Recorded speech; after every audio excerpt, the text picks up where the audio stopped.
Сәлеметсіздер ме? Әсел Үмбет арнасына қош келдіңіздер.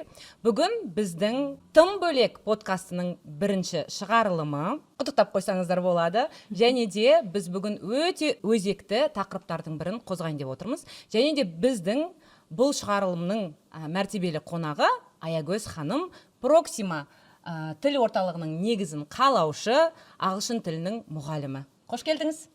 Қош келдік. Сәлеметсіздер ме баршаңызға. Менің есімім Дүйсенбай Аягөз. Жаңа айтып өткендей, ағылшын тілі мұғалімін және 12 жылдық тәжірибем бар. Бүгін Әсел Үмбет ханымның подкастының, тым бөлек подкастының алғашқы мәртебелі қонағы болып отқаныма өзім ырза болып қуанып отырмын. Қош келдіңіздер. Қош келдіңіз. Қош көрдік. Бүгін біз өте өзекті тақырыпты қозғайын деп жатырмыз. Бұл өйткені бүкіл адамдарда кездесетін бір маңызды тақырып деп ойлаймын. Біз бүгін burnout туралы, яғни выгорание, жанып кету, кәсіби шаршау туралы әңгімелесеміз. Осы кәсіби шаршау алдында мен осы тақырып туралы ойланып жүрген кезде мынадай бір нәрселерді естіп қалдым. Біреу айтты, сіз тек кәсіби шаршау туралы айтып жатсыз, эмоционалды шаршау қалай болады деген сияқты сұрақтар келді. Бірақ негізінде барлық шаршау негізі осы кәсіби шаршаудан шығады екен. Қазіргі кезде әсіресе мұғалімдер, яғни біреуге көмектесетін соцработниктар, мұғалімдер, психологтар, медработниктар ең бірінші қауіпте тұратын осы эмоционалды, яғни кәсіби шаршаудың ең қауіпті бөлігінде тұратын мамандар болып саналады екен. Сондықтан әсіресе осы біз мұғалімдер үшін бұл тақырып өте өзекті деп ойлаймын. Мысалға қазіргі кезде түрлі жұмыстар жүргізіп жатыр, зерттеу жұмыстары. Соның 75% мұғалімдер осы кәсіби шаршауда жүрген мұғалімдер екен. Және оның 38% өте опасный зонада тұрған осы шаршау, жанып кету қаупінде жүрген мұғалімдер бар екен. Burnout деген негізі ең бірінші рет Герберт Фрейденбергер деген психиатр енгізген екен бұл терминді негізі. Және де ол оны эмоционалды шаршау және менталды шаршау деп енгізген екен. Физикалық тұрғыда. Физикалық тұрғыда шаршайды адам, және де менталды тұрғыда шаршайды екен. Яғни бүкіл адам осы кәсіби тұрғыда шаршап жүрген болсаңыздар, бұл сізде бар деген сөз. Және burnout деген ол көбінесе бұл сырттан әсер ету. Яғни сыртқы факторлар сізге сол жанып кетуге, кәсіби шаршауға әсер етеді екен.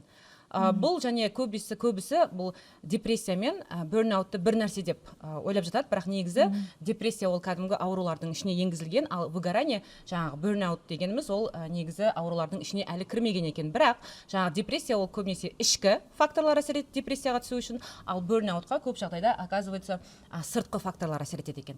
Енді мен сұрағым келіп тұр, өзіңіз burnout пен сізге burnoutты жағдай болды ма сізде, сондай жаңағы жанып кету жағдай болды ма сізде өміріңізде? Негізінде мен ойлаймын, өз 12 жылдық тәжірибем бар деп жаңа айтып кеттім ғой, сондықтан да бұл ондай тәжірибеде болған мұғалімдер үшін табиғи сияқты.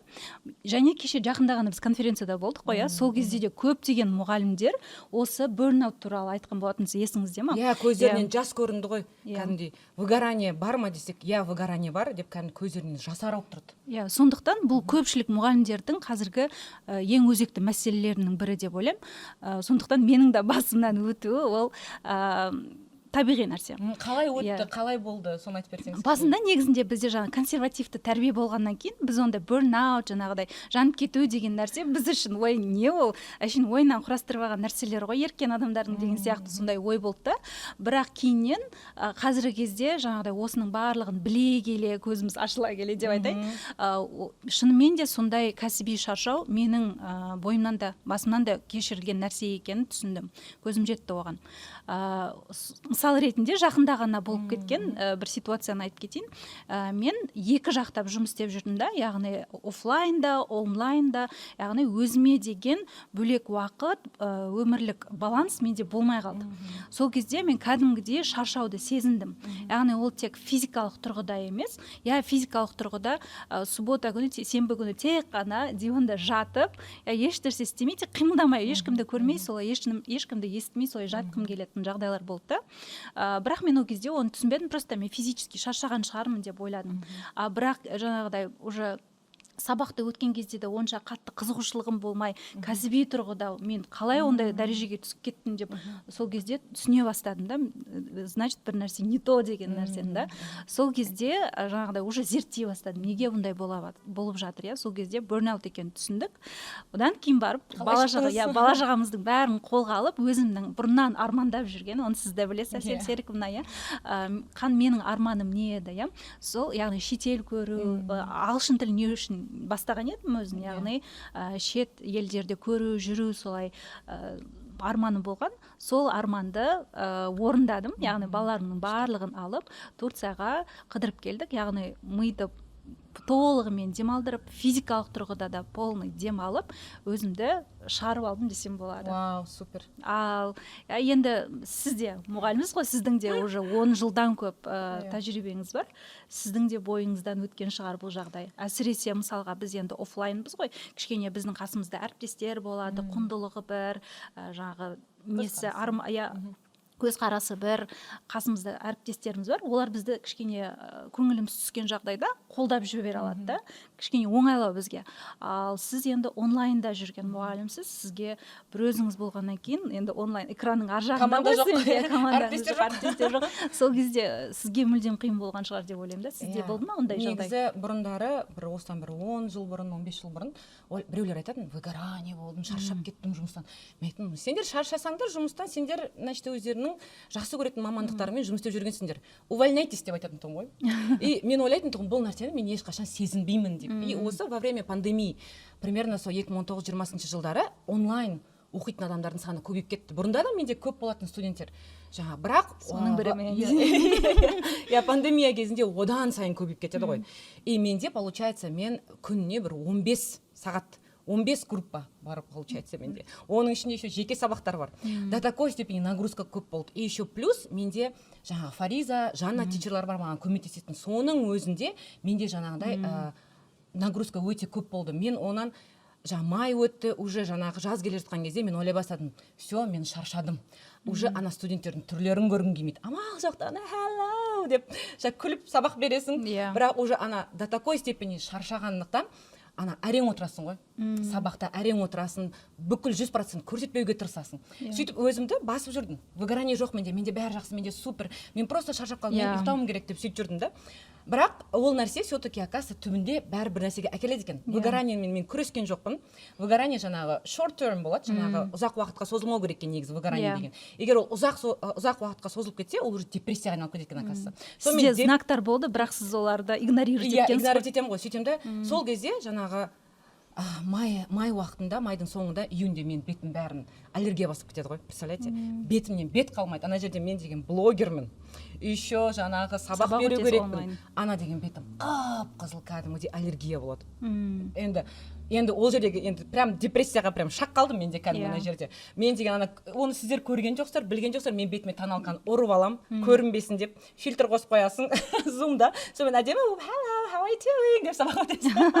Ешнәрсені сездірмей отырасың. Бірақ іште жаңағы өшіп жатырмын, жанып жатырмын, уже күлім қалып жатыр ғой. Сосын мен айттым, все, болды осымен. Мен бір нәрсені өзгерту керекпін, былай өмір сүруге болмайды. Не ол? Что такое? Жаңағы жертва қылып не істеп жүрсің, Әсел деп өзімен өзім сөйлестім. Сөйттім да, тоже демалыс керек маған дедім. Сөйттім да, тоже Турцияға кетіп қалдым. Сол уақытта тоже бір 2 айдың ішінде Грузияға барып келдім. Артынан болды, жаңағындай прям демалуға тырыстым. Полностью отключила жаңағындай нәрсе. И жаңағы ұйқы. Рахаттанып ұйықтадым ғой. 24 сағат ұйықтаған шығармын. Сондай бір выгорание болды. Сол кезден бастап мен уже басқа адамдарды жаңа выгорание деген кезде кішкене мен түсіне бастадым. Аяй бастадым содан. Шынымен де бар екен ғой деп. Бұрында сіздер айтқан кезде қандай выгорание сендер отмазка айтпаңдаршы, please, no excuses дейсің ғой. Сондай нәрсе болады екен шынымен де. Ол жаңа сіз айтып кеттіңіз ғой, значит сендер жұмыстарыңды дұрыс таңдамағансыңдар деп ше. Негізінде ол шынымен де сондай. Бірінші негізгі себебі осы кәсіби шаршаудың, жанып кетудің, ол өзінің профессиясын дұрыс таңдамау, өзінің сүймейтін профессиясында істейтін адамдар көбінесе осындай кәсіби шаршауға бірінші болып түседі. Себебі олар бәрібір де өз амалдың жоғынан просто бір жерде жұмыс істеу керек, немесе ата-анасының указкасымен ба, немесе әйтеуір өмір соған алып келді ме, бірақ өздерінің қалауы мүлдем басқа болған немесе ақша қажеттілігінен осылай бір жұмысты істеу керек болады да, и сонымен өзін сүйреп сол жұмысқа алып келіп жүреді, бірақ ол ақыр соңында бәрібір бір жерінен жаңағы сіз айтпақшы тесіп шығады. Ол негізінде өзі выгоранияның бір ғана түрі бар емес. Выгорание жаңағыдай осы burnout деген кезде барлығында ойлайды, тым жұмысы көп, шаршаған, вот сол адамдарда выгорание болады деп ойлайды да, бірақ бұл бір ғана түрі бар емес екен, өзінің нюанстары бар екен өзі выгоранияның да. Бүгін ары қарайғы әңгімеміз сол выгоранияның түрлері туралы болады. Сол бірінші түрін айтып өтетін болсақ, ол overload. Жаңа сіздің басыңызда кездескен. Менің жағдайымдағы нәрсе, когда өзіңнің потенциалыңды білесің да, сен ты знаешь, что ты можешь достичь многого. И сол потенциалыңды көріп тұрып, сен өзіңді еще больше загружать етесің ғой. Еще больше загружать етесің, еще больше проект, еще больше группы, еще больше снимаешь контента. Сөйтіп жүріп, жаңағыдай бір шаршағаныңды білмей қаласың. Бұл жаңағы перфекционистердің әңгімесі екен.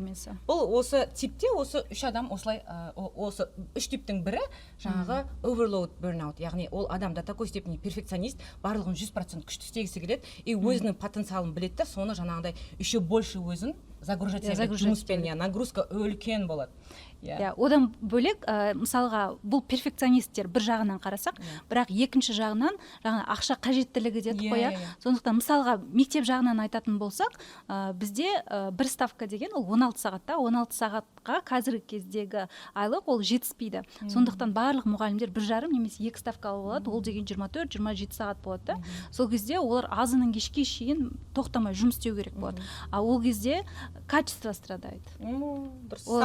Конвейерда бір сабақтан екінші сабақта дәл бірдей қылып өткізе береді да. Креатив болмай қалады. Себебі ол мұғалімнің өткісі келмегендікте емес, просто шамасы жетпей қалады, шаршағандықтан, тым жүктемесі көп болып кеткендіктен.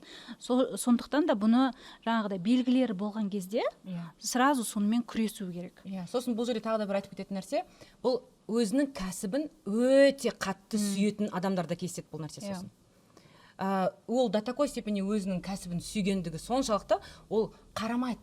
Түнімен күнімен жаңағы неше түрлі проекттер жасайды, activities жасайды, жаңағы студенттер болса, мысалы мұғалімдер айтатын болсақ, сөйтіп өзін загружать ете береді, өйткені жаңағы до такой степени жақсы көреді да, тоқтай алмайды. Бұл өзі 4 стадия болады да, burnout-тың ше. Бірінші жаңа Әсел Сериковна айтып отқан жаңа энтузиазммен, күшті түнімен күнімен бір проекттің үстінде жұмыс істейді да, бірінші стадияда. И барлық қалған ниттардың бәрін шетке сырып қояды. Отбасы ма, өзінің жаңа хоббилары бар ма, хотелкалары бар ма, оның барлығын шетке сырып қояды да, сөйтіп барынша жұмысты өзінің мақсатына жетуді, жаңағы бір күшті ойындағы проектті шығаруға барын салады да өзінің. И еще бізде установка бар ғой, жаңағыдай еңбек етсең ерінбей, тояды қарның тілінбей деген сияқты, қажырлы еңбек ету керексің деген сияқты. Табысты болу үшін, миллион табу үшін сен түні бойы пахать ету керексің деген сияқты еще бізде установка бар ғой. Қиын келеді, еңбекпен келеді. Еңбекпен келеді деген. Сөйтіп соны да ұстанып алғанда, бірінші стадияда сол барынша энтузиазммен тоқтамай жұмыс істейді, қосымша сабақтар алып алады, өзін күшті сезінеді да ол уақытта. И барлық нәрселерді жаңағыдай игнорировать етеді. Мысалға отбасында екінші орынға сырып қалады, денсаулығына да онша мән бермей, жаңағы барынша сол проекттің үстіне жұмыс істеп кетеді. Бұл бірінші стадия. Ал енді келесі стадияда жаңағыдай уже сіз игнорировать ете бергеннен кейін уже истощение пайда болады и уже сізге әсер ете бастайды, уже көріне бастайды. Осы кезде уже знактары бола бастайды. Ол белгілер, яғни сіз өзіңіздің қажеттіліктеріңізді ысырып қоясыз. Яғни мен проекттің бірінші орында, бірінші менің жаңағы амбицияларым бірінші орында, мен өзім кейін. То есть получается, ол өзіңіздің қажеттіліктеріңізге қарамайсыз, мүлдем көңіл бөлмейсіз. Бұл бірінші белгісі. Ары қарай уже үшінші стадия, өзі 4 стадиядан тұрады екен. Үшінші стадияда ары қарай сіз депрессиядан әлі де өзіңізді алып шыға аласыз. Ол кезде сіз уже қадам жасау керек боласыз да, ол кезде жаңағыдай делегирование жасайсыз. Егер үшінші стадиядан шыға алсаңыз, ары қарай ол сіздің мұғалімдігіңіз, сіздің миссияңыз, ары қарай жалғастырып кете бересіз. Бірақ егер одан да өтіп 4-ші стадияға келіп қалсаңыз, уже профессияны да өзгерту керек деген сияқты жағдайларға, немесе жаңағыдай депрессияға ұшырап кету сияқты жағдайларға алып келуі мүмкін. Бұл жерде және де маңызды нәрсе, жұмыспен өзіңді диверсификация жасау керек. Яғни жұмыс ол жұмыс, сен ол сен. То есть получается жұмысты бәрін дұрыс жақсы жасау керексің сапалы түрде, бірақ өзіңді де ұмытпа. біздің Әсел Сериковна да сондай нені ұстанып жүр. Қазіргі кезде біз барынша балансты ұстауға тырысамыз. Яғни бірінші өзіміздің денсаулығымызды, осы особенно екінші стадияда айттық қой, денсаулықтан уже шыға бастайды деп ше. Сол кезде уже екеумізді біз спортпен шұғылдана бастадық. Яғни себебі физикалық денсаулық ол өте маңызды. Сондықтан екеумізді біз спортпен заниматься ете бастадық. Және бұл жерде ең маңызды нәрселердің бірі тайм менеджмент. Яғни оверлоуд жасап, барлығын шетке сырып қойып тек қана жұмыс жасай бермей, тайм менеджментті қосуымыз керек бұл жерде. Яғни өзіңе тек me time деген уақытты бөліп, family time деген уақытты бөліп, жұмысқа деген уақытты бөліп, жұмыстан кейінгі уақытта тек қана өзіңе ұнайтын хоббиіңмен, немесе өзің денсаулығыңа пайдалы, немесе отбасыңмен айналысып quality time өткізуді үйрену керек, және соның барлығын тайм менеджмент арқылы басқаруды үйрену керек. Профессионал емес, тек қана өзіңізді тек қана мұғалім рөлінде ғана көрмей, басқа да әйел, жаңағы келін рөлінде көріңіз өзіңізді. Дос ретінде, қыз ретінде, сол сияқты сонда нәрселер өте маңызды. Окей, бұл бірінші түрі, бұл өте көп кездесетін. Ең көп кездесетін түрі осы overload, burnout болып табылады екен.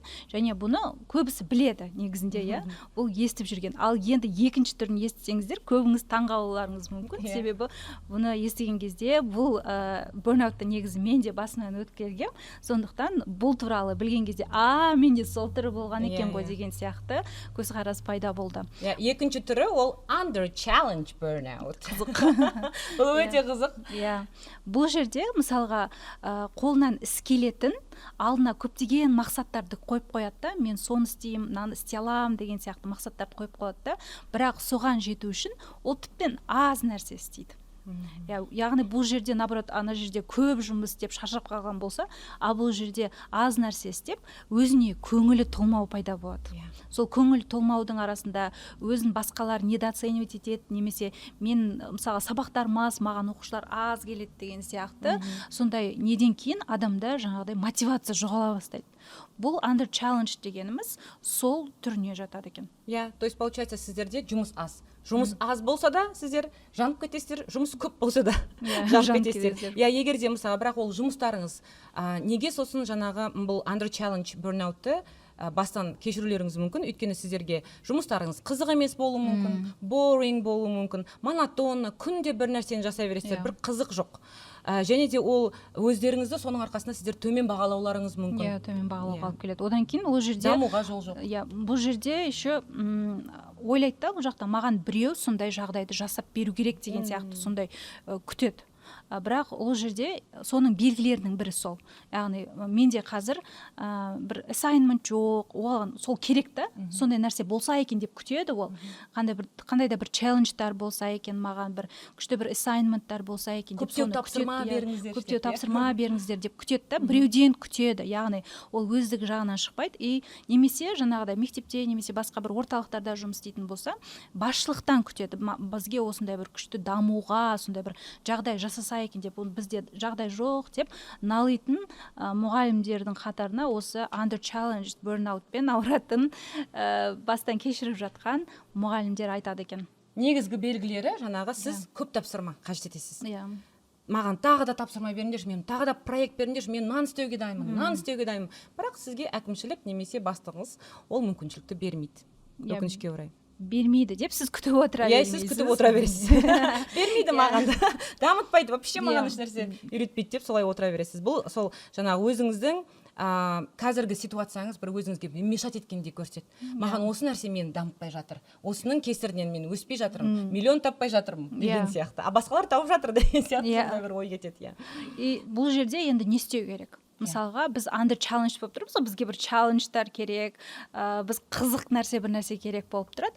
Сондықтан да бұл жерде, яғни сіз жаңағы аз болып тұрған жұмысыңызбен қоса, өзіңіздің хоббиіңіз не? Бұл жерде self-reflection жасау өте маңызды. Өзіңіздің эмоцияңызды білу өте маңызды. Яғни self-reflection жасап, өзіңізге қай іс ұнаған, сіздің көңіліңізді көтереді. Сізге жаңағы Маслоудың өзінің бір 6 сатысы бар ғой, өзіңізді бағалауға алып келеді, мен өзімді қай кезде жақсы көремін деген сияқты сұрақты қоятын болсақ, мен не істегенде өзімді жақсы көремін деген сияқты сұраққа жауап беріп, өзіңіздің не істегенді, қандай хоббимен айналысқан кезде өзіңіздің жанып кететініңізді көресіз. мысалға қазір личный брендті дамыту деген өте жақсы трендтердің бірі, трендтердің бірі. Неге соны жасамасқа, яғни сіз тек қана мектепте ғана емес, берілген фикст сағаттар ғана емес, сонымен қатар өзіңіздің брендіңізді дамытыңыз. Сол арқылы онлайн курстар ашыңыз, немесе түрлі марафондар өткізіп бір челленджтар жасаңыз. Қандай челленджтар жасауға болады? 30 күн 30 видео. 30 рилс түсірейік деген сияқты. Яғни сіздің жұмысыңыздан бөлек тағы да бір интересный, бір қызық, өте сіздің көзіңізде отты ұялататын бір сондай бір қызық бір хобби болу керек та мысалға. Сол кезде сіз уже маған өсірмей жатыр, мені дамытпай жатыр деп жылап отырмайсыз. Сіз уже жаңағыдай, менің хоббиім бар, мен сол жағында дамытамын. Мысалға ол сізде айтуға болады, мысалы мектепте жұмыс істейсіз, плюс еще өзіңіздің онлайн курстарыңыз бар, офлайн бизнесіңіз бар мысалы. Соны көргеннен кейін уже әріптестердің де көзқарасы өзгере бастайды, тіпті оқушылардың да көзқарасы өзгере бастайды да. Аягөз апайда осындай блогы бар, ол осындай бізге осындай методтарды қолданып жатыр екен, осындай нәрселерді үйреніп жатыр екен деп уже көзқарасы өзгере бастайды. Әріптестерде де өзгере бастайды да. Бізде Аягөз осындай жұмыстармен айналысады. Туысқандардың арасында вообще звездасың ғой. Деген сияқты уже кішкене құрмет пайда бола бастайды да, көзқарас басқаша бола бастайды. Сондықтан біреудің несіне айдағанына күтіп отырмай, жағдай жасап берген күтіп отырмай, өзіміз сондай орта құру керек. Бұл жерде еще ортаның да маңыздылығы туралы айтып кетсек болады екен. Себебі мысалға жаңағыдай бір сарынды, жаңа айтып кеттіңіз, монотонность деп, бір сарынды күнделікті сабақ өте бастаған кезде шынымен де жаңа under challenge burnout болады. Себебі бір өзгеріс болып жатқан жоқ, жаңағыдай маған assignment керек, маған бір challenge керек деп жүрген кезде, сондай бір тренингқа, сондай бір нәрсеге барып қалсаң, жаңа конференцияға, күшті өзінің идеяларымен бөлісіп жүрген мұғалімдерді көрсең, сен де жана бастайсың да, сол мұғаліммен саған жұға бастайды. Сондықтан да ондай орта шынымен де комьюнити ондай өте маңызды. Мысалға жақында сіздің ашқан комьюнитиіңізде мен спикер болып қатыстым, и маған Әсел ханым жаңағыда белгілі бір тақырып бойынша, өзіңіз қалаған тақырып бойынша бір вебинар өткізіңіз деп, и маған ол шынымен де қатты ұнады, и өзімді спикер ретінде сол кезде сынап көрдім. Негізінде бұрын да мен спикер болып жүрген едім, бірақ жаңағыда мектептегі жұмыстар жаңағыда келгеннен кейін қолым тимей кетті ма, немесе жаңағыда under challenge болып қалдым ба деп. Әсел айтқан жоқ па, давай деп айтқан жоқ па, маған ешкім итеріп жатқан жоқ, ешкім маған орта жасап жатқан жоқ. Сосын кейін жаңағы Әсел Серіктің айтқаннан кейін, давай деп кірістім, маған өзіме қатты ұнады, и кәдімгідей сол кезде өзімнің бір ісімді тапқан сияқты болдым да, вот это мое деген сияқты. Сол сияқты сондай орта болса, бірінен бір жұғып, яғни бір сенің мықты жағыңды ашады екен. Дұрыс айтасыз, өте керемет, рахмет, күшті. Келесі үшінші типтердің бірі ол neglect, burnout деп айтылады екен. Neglect дегеніміз өзі аты айтып тұрған шығар, мысалға ол жерде жаңағы бұл жерде мүмкін ағылшын тілін білмейтін адамдар да болуы мүмкін. Neglect деген ол жаңағы игнорировать ету. Мысалға көбінесе оған кімдер ұшырайды осы burnoutқа? Олар бұрыннан өздерін кемсітетін адамдар болады ғой, кішкентайынан, сен қолыңнан келмейді деген сияқты. Оны бір психологтан естіген болатын, синдром выученной беспомощности деген, Павловтың сондайсын естіген болатын. Дәл осы neglect burnout-тың несі белгілері соған сәйкес келеді екен. Себебі олар бір инструкцияны күтіп отырады да, сен осылай жасау керексің, осылай жасау керексің. Ондай гайденс болмағаннан кейін олар өздерін жоғалтып қояды да, өздерін некомпетентныймыз деп, біліктілігі төмен деген сияқты сондай өздерінде не қалыптасып қалады. Хотя басында оларда ондай емес, мен кәдімгі жұмыс істеймін деген сияқты сондай настроймен келеді да, бірақ жаңағыдай гайденс жоқ, ал өзің істей бер деген сияқты сондай не болса, ондай адамдар өздерін жоғалтып қояды. Жаңағыдай немесе оларға тағы да бір түрі жұмыстағылар оған тым көп жастан келгенге тым көп жауапкершілікті мойындарына артып қояды да, ол деп немесе жас болғандығынан немесе өзіне сенбегендіктен оның барлығын үндемей қабылдай береді, бірақ ақырында ақыр соңында ол тіптен еленбейді, бағаланбайды. Сол кезде ол жаңағыда burnout-қа шынымен де ұшырайды. Молодец, Аягөз, сен мықты істедің деп марапаттамайды да. мысалға өткен жылы болды, менде республиканский олимпиаданың орындары шықты, областнойдан да орындар шықты, бірақ маған ешқандай марапат болған жоқ та. Вот сол кезде соншалықты еңбегімді бағаламады деген. Шынымен де мен оны айтпасам да, бір айтқан жоқпын, бірақ айтпасам да, бірақ сол ішімде қалып қойды да. Иә. Әкімшіліктің в общем сырға құлағына алтын сырға всегда өздеріңіздің жаңағы қол астыңызда жұмыс істейтін мұғалімдер болсын, қандай да жұмыскерлер болсын, всегда оларға мотивация беріп, егер де бір қандай да бір нәтиже көрсетіп жатса студенттермен немесе бір қандай да бір проектілермен міндетті түрде марапаттап, молодец деп жаңағы какой-то бір парақ қой беретін, сол сертификатты беріп, гүл беріп жіберсеңіздер, вот ана адам одан сайын мотивация, вау, мен бұдан да артығын істеймін деп дайын болады. Ал сол неглект болды да, одан кейін келесі жылы менде уже желание болмай қалды, мотивация болмай қалды да сондай істеуге. Бірақ енді оқушыларым үшін істейсің, бірақ не во всю силу, да. Без желания. Амал жоқтан да. Амал жоқтан, сондай. Бұның белгілерінің бірі сол жаңағы қандай да бір қиындықтарға шыдамау. Яғни барлығын арқалай бересіз өзіңіз, бүкіл жұмысын ала бересіз, елемесе де ничего, менің бұл жұмысым ғой деген сияқты. Деген сияқты болады. Бірақ енді ол жерде эмоционалды өзіңіздің неңізді шығара білу керек та, оценивать ете білу керек. Сіздер қазір осы кезде сізде қандай эмоция, self reflection бағанадан бері айтып жатырмыз ғой, өте маңызды. Өзіңнің осы кезде сен состояниең қандай болды, сол өте маңызды біліп отыру, өзіңе сондай сұрақ қойып жүру керек. Яғни кез келген эмоционалды жаңағыдай кәсіби шаршаудың, жанып кетудің алдын алу негізгі біздің мақсат. Яғни оның салдарымен күресу емес, негізінде алдын алу. Сол алдын алудың ең бір шарты ол жаңағыдай өзіне self reflection жасап отыру. Дұрыс айтасыз. Сол жерде қосып айтатын болсам, адам бір нәрсе бастар бұрын всегда өзіне анализ жасау керек. Мен не үшін жасап жатырмын бұны? Кім үшін жасап жатырмын? Бұл менің арманым ба? Бұл нәрсені мен на самом деле я хочу это, или бұл опять же навязанный, мүмкін менің досым айтты, мүмкін Аягөзден көрдіңіз, мүмкін Ася Серіктен, мен де сол жолға түсем деп, может навязанный, бұл мүмкін сіздікі емес шығар. Сондықтан міндетті түрде жаңа self reflection болу керек, анализ жасалыну керек, өзіңізбен өзіңіз сөйлесу керексіз, бұл нәрсе маған тіпті керек па, керек емес па деп. Мысалы өткенде бізде менторингта болды сондай жағдай, келді осындай прям мотивациясы ұрып тұр, мен болам онлайн, буду миллионы загребать деп келді. Бірақ не болды, кейін жасай келе ол түсінді, то что ол жұмыс екен да, үлкен оказывается. Көбісі ойлайды онлайнда сен әшейін жаңағы күліп жүресең болды, өзі ақша өзінен өзі келе береді деп ойлайды да. А там надо там работать, это жаңағы Атабек мырза өткенде айтып кетті бізге де жаңағы, ол жұмыс деді, жұмыс ретінде қарау керек деп айтып кетті. Сол сияқты мен айттым да, оған жұмыс ретінде қараңыз. Сіз жұмысқа келмей қойсаңыз, ертесіне айқай естисіз ғой деймін де, сол сияқты жұмыс ретінде қарау керек. Бірақ ол түсінді, то что ол оныкі емес екен. Представляете? Ол опять же навязанныймен келді, анадан естіді, ойбай, ана менторинг өтіп отыр екен, мияқта бренд Ася Серіктен өтіп екен, алар 33 миллион тауып отыр екен деген, кетті да сразу. Қазір оны FOMO деген бар ғой, fear of missing out something деген. Ол басқа тақырып негізі. Соған да келеді, себебі мен қалып қойып жатырмын ғой содан деген сияқты сөйтеді да, оны мен де соны істейінші деген сияқты. Бірақ ол өзінің арманы емес, өзінің мақсаты емес, мүлдем оған керек емес, навязанный нәрсе. Одан кейін жаңағы neglect burnoutқа тағы бір айта кететін нәрсе, ол жерде жаңағыдай бірінші эмоциясын шығара білу керек, өзінің эмоциясын түсіне білу керек деді. Бұл бір, себебі ішіне жаңағыдай сақтай берсе, жаңағы сол жерде ол кәдімгідей ауруға ұшырайтын белгілі қазір кезде. Және екінші нәрсе, өзінің шекарасын қоя білу. Себебі айттық қоя, жаңа neglect жасайды да, оның ой бұған бола береді, бұл істей береді, соны істей салсын деген сияқты. Жоқ деп айта алмайды. Сондықтан өзінің белгілі бір шекарасын қоя білу керек. Мысалға, жаңағыдай бастығына баратын болса, айтуға болады.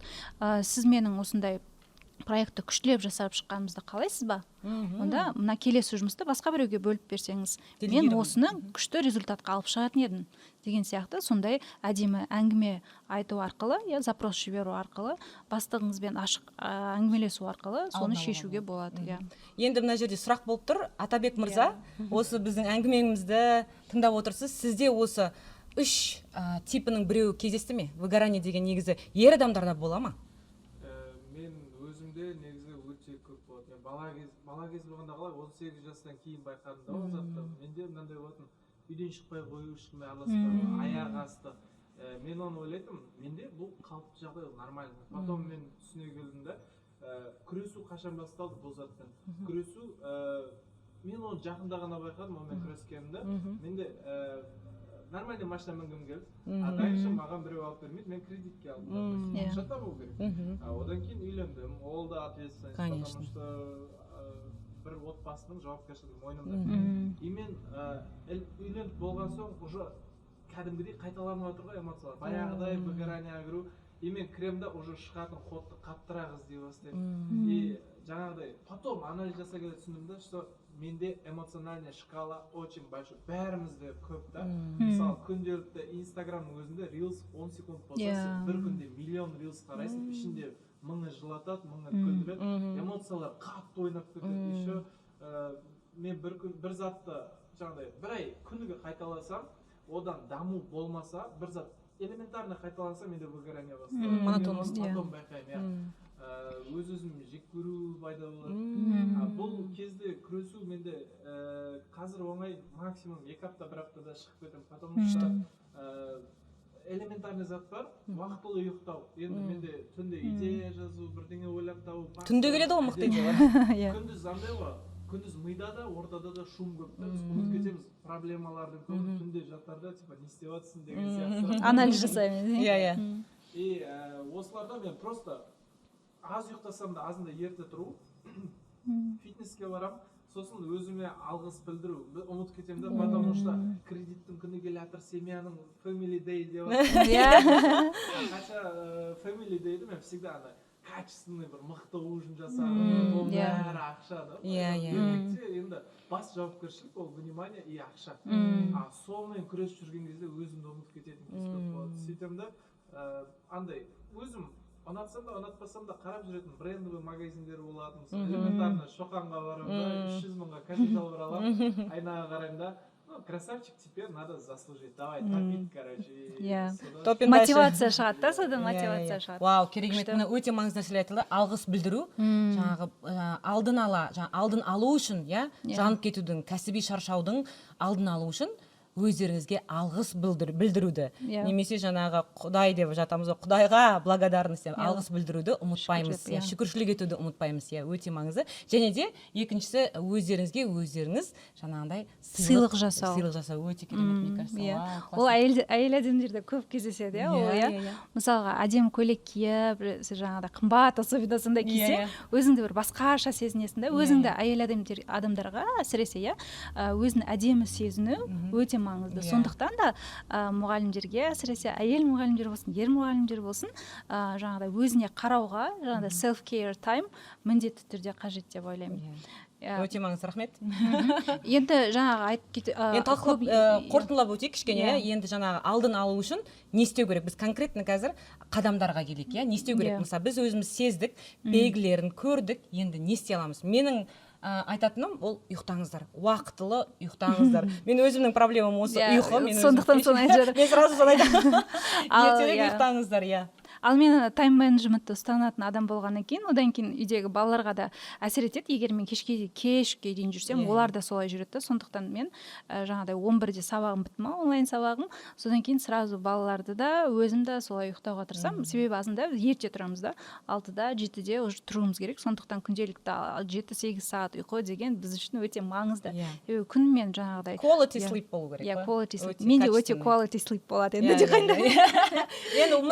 тырысып жүрмін. Өтірік айта алмай-ақ қой. Одан соң жаңағыдай колесо баланса жизни деген бар ғой, соны сақтауға тырысу керек та. Мысалға өзіңіз жұмысқа белгілі бір уақытты белгілеп қоямыз да. Ал жаңа Атабек мырза айтып жатыр ғой, жұмыстан мысалға бөлек уақытта ол всегда ми жұмыс істеп тұрады да. Бүгін не істесем екен, қалай креативный бір идея тапсам екен деген сияқты всегда оның ми жұмыс істеп тұрады да. Сондықтан миын оверлоуд жасап жібереді. Вот соны уақытты бір белгілеп алу керек та. Мысалға мен осы уақытта жаңағыдай барлық жұмысты бітіруім керек. Қазір көп дистракторлар көп қой бізде. Мысалға бүйтіп бір жұмысты істеуіміз керек па, қасымызда телефон тұрады, сообщение келсе, соған ары қарай кетеміз, инстаграмды шұқалап кетуіміз керек. Біз сол уақыттың бәрін жұмыс істеп жатырмыз деп ойлаймыз да, бізде шаршау пайда болады да. Сондықтан бұл жерде тайм менеджментті четко қойып алу керек.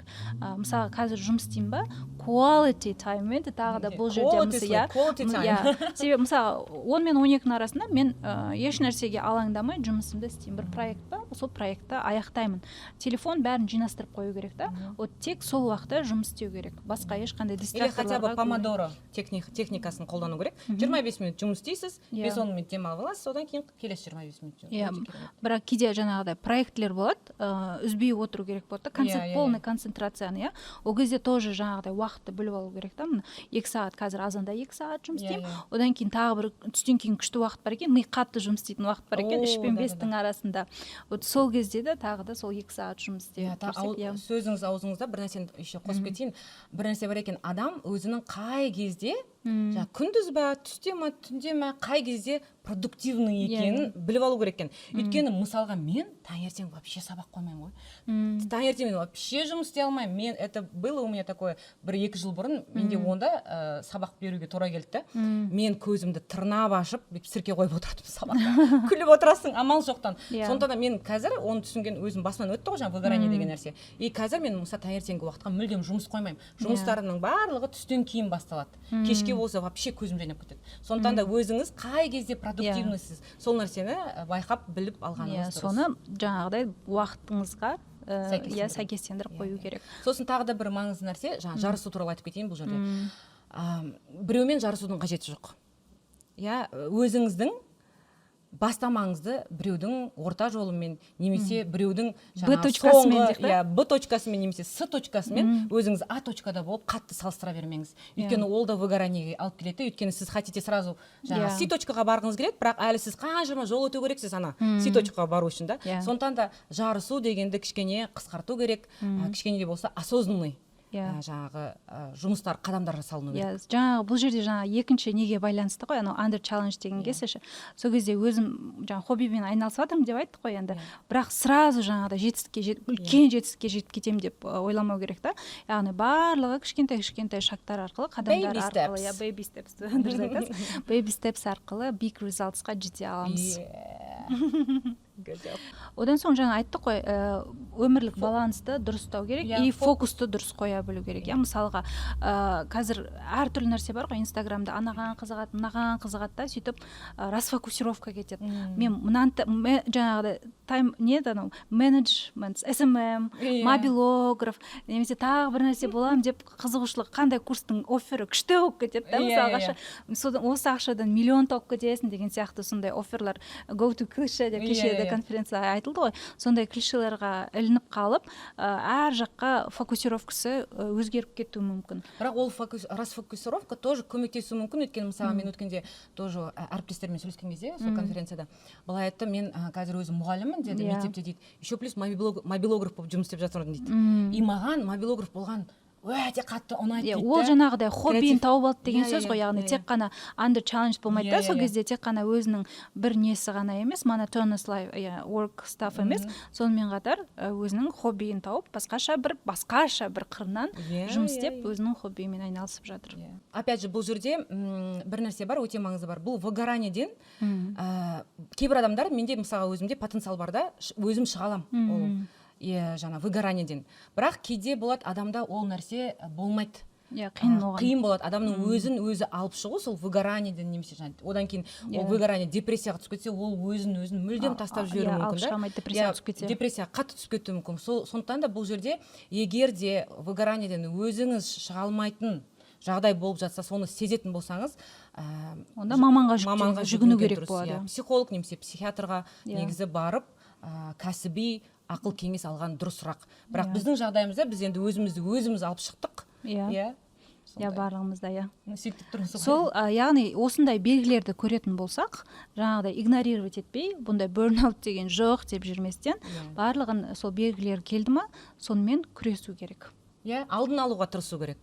Сондай бәрі керемет болады. Сонымен біз big resultsқа, күшті successқа жетеміз, Осымен біздің бүгінгі подкастымыз өз мәресіне жетті. Келесі подкасттарды күтеміз енді. Мықты подкасттар болайын деп тұр. Мықты кәсіби мамандармен болайын деп тұр. Так что арнамыздан алыстамаңыздар. Сау болыңыздар. Сау болыңыздар. We did it! Уложились. Керемет. За час уложились. Да? Мықтымыз ғой.